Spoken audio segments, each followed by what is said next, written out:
നമസ്കാരം. തടയ ന്യൂസിലേക്ക് സ്വാഗതം. അവധിക്കാലം കഴിഞ്ഞു, സ്കൂളുകൾ തുറന്നു. ഇതോടെ പതിവ് തെറ്റിക്കാതെ മഴക്കാലവും വന്നെത്തി. എന്നാൽ മഴക്കാലം പടിവാതിൽക്കൽ എത്തി നിൽക്കെ പകർച്ചവ്യാധികൾക്കെതിരെ മുൻകരുതൽ എടുക്കേണ്ടതും വളരെ അത്യാവശ്യം തന്നെയാണ്.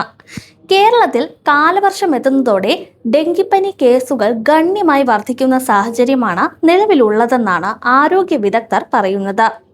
കേരളത്തിലെ കാലാവസ്ഥയും ജനസാന്ദ്രതയുമാണ് ഇത്തരം പകർച്ചവ്യാധികൾ പകരാൻ പ്രധാന കാരണം.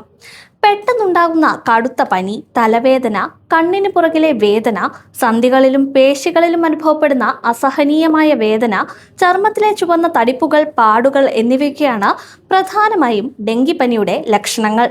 ഇത്തരം ലക്ഷണങ്ങൾ കണ്ടാലുടൻ രക്തപരിശോധനയിലൂടെ രോഗനിർണയം നടത്തേണ്ടത് അത്യാവശ്യമാണ്.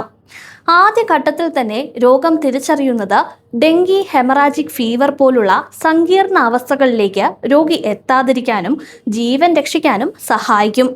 എന്തെങ്കിലും രോഗലക്ഷണങ്ങൾ കണ്ടാൽ ഉടൻ തന്നെ ആരോഗ്യ വിദഗ്ധരെ ബന്ധപ്പെടുക.